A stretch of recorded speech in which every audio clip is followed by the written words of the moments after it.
Paz do Senhor, meus amados. Nós estamos dando início ao novo trimestre, segundo trimestre de 2017 da nossa Escola Bíblica Dominical. A revista desse trimestre vai tratar do assunto o caráter do cristão, moldado pela palavra de Deus e provado como ouro. Essa é a nossa nova revista da Escola Dominical, comentarista o pastor Elinaldo Renovato, 13 lições que sem dúvida serão de grande proveito e benefício e edificação para todos nós. A lição 1, do dia 2 de abril de 2017, fala justamente sobre a formação do caráter cristão. Texto áureo diz: já estou crucificado com Cristo e vivo não mais eu, mas Cristo vive em mim, e a vida que agora vivo na carne, vivo-a na fé do Filho de Deus, o qual me amou e se entregou a si mesmo por mim. Gálatas 5:20. Verdade prática: o homem nascido de novo tem o seu caráter transformado pelo Espírito Santo. Então, a formação do caráter cristão. A nossa lição, dividida em 3 tópicos. O primeiro, o caráter na realidade do homem. Ponto 2, a deformação do caráter humano. Por fim, a redenção do caráter humano. Primeiro aspecto, o caráter na realidade do homem. Vamos para a definição de caráter. É o conjunto de qualidades de uma pessoa que determina a sua conduta em relação a Deus e a si mesma e ao próximo. Conjunto de qualidades de uma pessoa que determina a sua conduta em relação a Deus, a si mesmo e ao próximo. Também, segundo o dicionário Aurélio, é o conjunto dos traços particulares, o modo de ser de um indivíduo ou de um grupo, índole, natureza, temperamento. Essa é a definição de caráter no dicionário Aurélio. Matthew Henry disse: o Senhor conhece pelo nome aqueles que são seus, mas nós os reconhecemos pelo caráter. Uma reflexão. Depois de percorrer muitos quilômetros, você descobre a resistência de um maratonista. Após muito tempo de convivência com uma pessoa, você conhece o caráter dela. Então vamos olhar o caráter no sentido da deformação do caráter humano. Primeiro, nós temos que analisar um pouco sobre o homem. Gênesis capítulo 5, versos 1 e 2, nós lemos: este é o livro das gerações de Adão. No dia em que Deus criou o homem, à semelhança de Deus o fez. Macho e fêmea os criou, e os abençoou, e chamou seu nome Adão, no dia em que foram criados. Pensemos um pouco sobre o homem. Nós sabemos que Deus é a origem de toda a criação. Esse texto que acabamos de ler mostra claramente que foi Deus que criou o homem. Ele o criou num dia específico. E o texto diz também que ele fez o homem à sua semelhança. O homem é imagem e semelhança de Deus. Então, o gênero humano ele é constituído de macho e fêmea. Foi assim que Deus o criou. Deus abençoou a humanidade, diz a palavra de Deus. E foi Ele próprio que o chamou homem no dia em que foi criado. O texto que acabamos de ler fala sobre isso. Então, nesse texto de Gênesis 5, nós temos expostas, por exemplo, a doutrina de Deus, a doutrina da criação e a doutrina do homem. Temos base para essas doutrinas neste capítulo.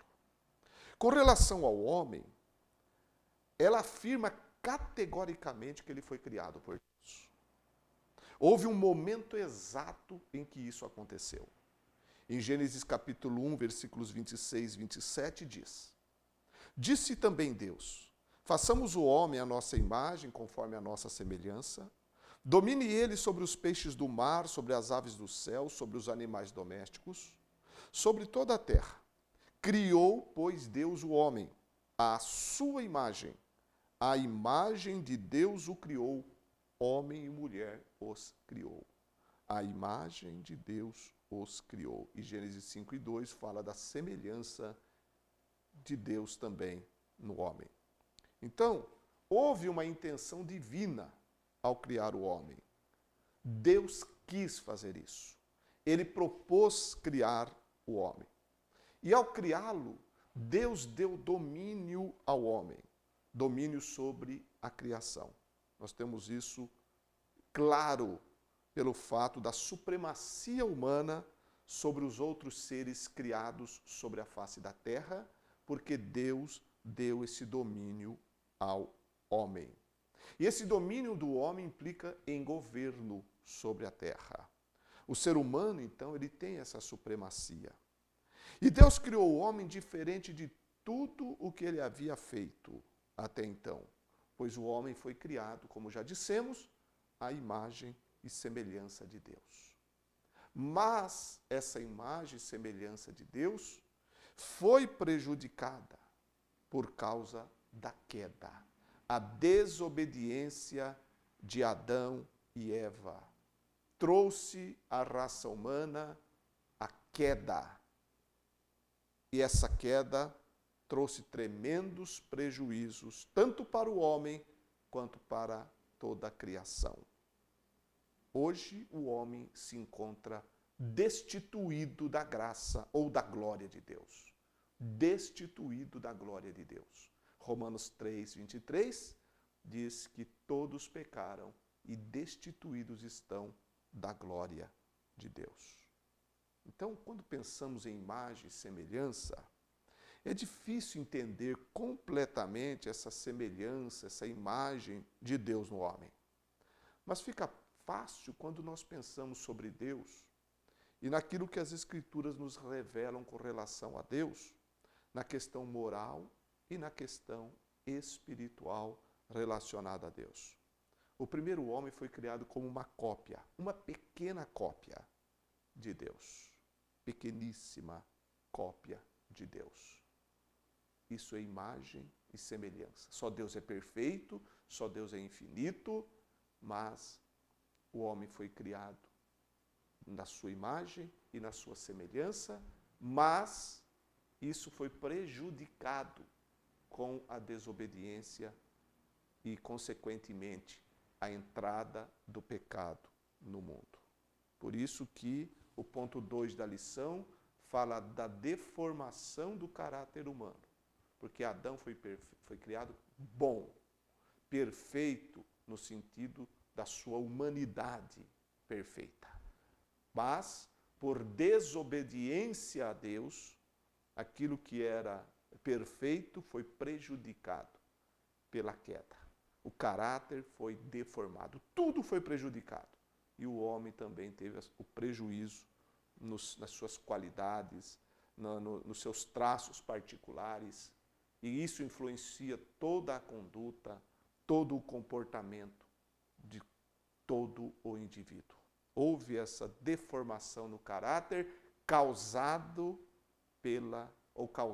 pela queda, o pecado de nossos primeiros pais. Como nós herdamos tudo de Adão e Eva, portanto, todo homem, ele tem essa deformação que faz com que ele não seja aquilo para o qual foi criado. Bom, nesse sentido, nós estaríamos perdidos se não houvesse de Deus uma solução. E a solução de Deus foi a redenção em Cristo Jesus. Através de Cristo, o homem encontra a redenção. Ele é redimido, ele é salvo, ele é resgatado. E isso ocorre no momento da conversão do pecador a Cristo Jesus, nosso Senhor. Pela graça salvadora em Cristo, o homem, encontrando essa graça, ele é revestido de Cristo, ele é regenerado e ele ganha de volta aquilo que foi perdido na queda. Pelo menos 3 coisas: a retidão, santidade e o conhecimento. Efésios capítulo 4, verso 24 diz: E vos revistais do novo homem, que segundo Deus é criado em verdadeira justiça e santidade. Esse novo homem é a nova criatura gerada em nós na conversão. E essa nova criatura, ela é gerada, é criada segundo Deus em verdadeira justiça e santidade. Colossenses 3,10 fala do conhecimento que essa nova criatura também entra, ou ela tem a possibilidade de desfrutar pela conversão e pela redenção. E vos vestistes do novo. Paulo está falando do processo da salvação e da regeneração, que se renova para o conhecimento, segundo a imagem daquele que o criou. Então, o que Adão e Eva perderam, Cristo restaurou. O caráter foi deformado, mas em Cristo o caráter é restaurado. Tudo pela obra de Cristo Jesus, o Filho de Deus.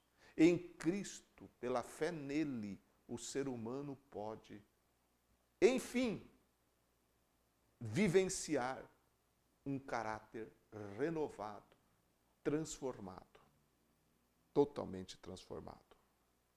Agora, quando pensamos em retidão, santidade, conhecimento e outras coisas mais que nós recebemos através da redenção em Cristo Jesus, quando cremos e obedecemos a sua palavra, nós devemos entender que esses aspectos, retidão, santidade, conhecimento e tantos outros, eles não devem ser considerados em nós no mesmo grau que existe em Deus.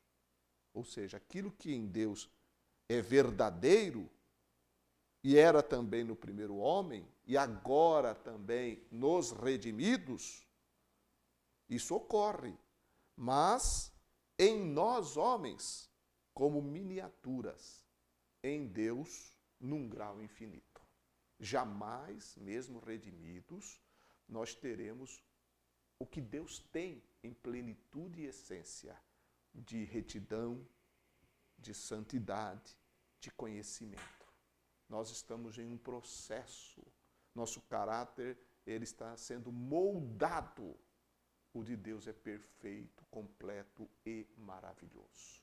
Mas graças a Deus, que aquilo que Adão perdeu, Cristo recuperou para nós. E nós temos então a possibilidade de termos essas características, esse caráter restaurado, tudo por causa de Cristo Jesus e pela fé nele. A redenção, ela implica em novo nascimento.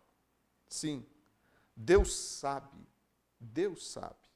que o homem não necessita primeiramente de práticas religiosas, mas o homem precisa de transformação interior. Então, quando nós falamos em redenção, nós estamos falando de novo nascimento, de regeneração. João 3,3, Jesus disse a Nicodemos: aquele que não nascer de novo não pode ver o reino de Deus. Não nascer de novo. A partir da regeneração, ocorre a formação do caráter cristão, manifestado das seguintes maneiras. Primeiro, a mudança radical no homem. Mudança essa de dentro para fora.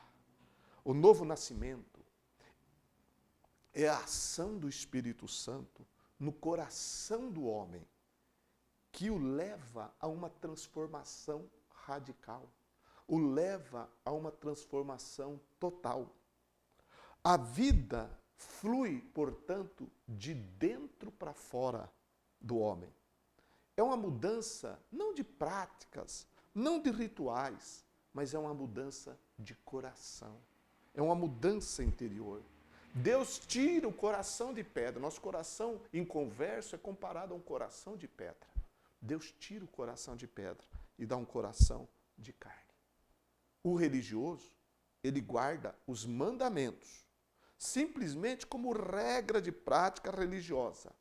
Já o nascido de novo, ele guarda os mandamentos porque ele faz de coração a vontade de Deus. João disse que os mandamentos do Senhor não são pesados. Para o nascido de novo, os seus mandamentos não são pesados. Então a mudança, a transformação do caráter, promovida pela regeneração, pelo novo nascimento, através do Espírito, pela nossa fé no Senhor Jesus Cristo, muda-nos primeiro de dentro para fora, porque é lá dentro, o âmago do nosso ser, que está instalado a origem do nosso caráter, a razão do nosso caráter. Segunda coisa, segunda maneira que a gente vê a manifestação do caráter transformado é a submissão da vontade a Deus. O homem transformado, regenerado, ele submete a sua vontade ao senhorio de Deus, ao senhorio de Cristo. Ele submete a sua vontade a Deus. No novo nascimento, não é o homem quem dita as regras da religião, ou como as coisas devem ser feitas. Não é isso que acontece. No novo nascimento, nós aprendemos que o controle é de Deus. O vento assopra onde quer, disse Jesus. Então, no novo nascimento, o controle é de Deus sobre a vida do homem regenerado. No novo nascimento, a vontade é subjugada, a vontade do homem é subjugada pela soberana vontade de Deus. Foi isso que aconteceu com Saulo de Tarso, quando ele encontra-se com Jesus lá no caminho de Damasco, e ele cai por terra e ele diz: Senhor, o que queres que faça? Atos capítulo 9, verso 6. Quando ele encontra-se com Jesus, quando ele tem a experiência da salvação, ele submete-se ao senhorio de Cristo quando diz: Senhor, o que queres que eu te faça? Então, o homem com o caráter restaurado, ele submete-se à soberana vontade de Deus e ao querer do Senhor. Então, no novo nascimento, Deus se torna o Senhor da vida do homem. Aquele valente que dominava o coração do homem, ele foi amarrado e lançado fora. Jesus ocupa o trono do coração do homem regenerado. Terceira coisa, a conduta santa que reflete Cristo, nosso Salvador. O homem regenerado, tendo seu caráter transformado, ele reflete esse caráter através de uma conduta santa, mostrando Cristo, nosso Salvador. Uma vez que o caráter determina a conduta do crente, o cristão diferencia, o crente se diferencia do perdido pecador, do não regenerado, através de uma conduta e de uma vida santa e exemplar. E isso não poderia ser diferente. Quem tem um encontro com Cristo, muda de vida. Quem tem um encontro com Cristo, tem uma conduta diferenciada. Quem tem uma experiência de novo nascimento, ele reflete na sua vida, no seu comportamento, que é a expressão do seu caráter, que é o conjunto das nossas qualidades refletidas nos nossos relacionamentos. Primeiro com Deus, conosco mesmo e com o próximo. Portanto, tudo começa na salvação, na regeneração e resulta numa vida exemplar, numa vida santa, numa vida de piedade, numa vida de temor e numa vida de busca constante da santidade. Isso ocorre na vida do salvo. Então, o homem salvo, o homem redimido por Jesus, ele tem sim as marcas do Salvador no seu ser e no seu comportamento. Ele tem. Nós acabamos de estudar, no trimestre que encerramos agora, o primeiro trimestre de 2017, sobre o fruto do Espírito. E se fôssemos resumir o fruto do Espírito numa frase só, diríamos que aquilo tudo é o caráter de Cristo no crente. Isso é implantado em nós. Nós perdemos tudo com Adão, ganhamos tudo de novo com Jesus e muito mais, porque a obra de Cristo é maravilhosa e é perfeita. Então, com o caráter transformado, regenerado, nós seguimos numa formação do caráter cristão, sempre avançando, sempre progredindo, nunca regredindo. Quem está em Cristo deve crescer. Quem está em Cristo deve amadurecer. Quem está em Cristo deve sempre demonstrar, através de sua vida, o seu caráter de alguém confiável e, acima de tudo, de um verdadeiro cristão que representa o nome que carrega, que é o nome de Jesus Cristo. Qualquer que confesse o nome de Cristo, disse Paulo, afaste-se da impiedade. É inconcebível um cristão não ter as características do caráter cristão, do caráter de Cristo. O verdadeiro cristão as tem. Se alguém se diz cristão e não tem as características do caráter de Cristo, essa pessoa é tudo menos um cristão. Então, que Deus continue te abençoando e que nós possamos ter, nesse trimestre, ainda mais conhecimento, graça, mas lembrando sempre que o importante não é apenas aprender, mas é guardar e praticar a palavra de Deus. Um grande abraço.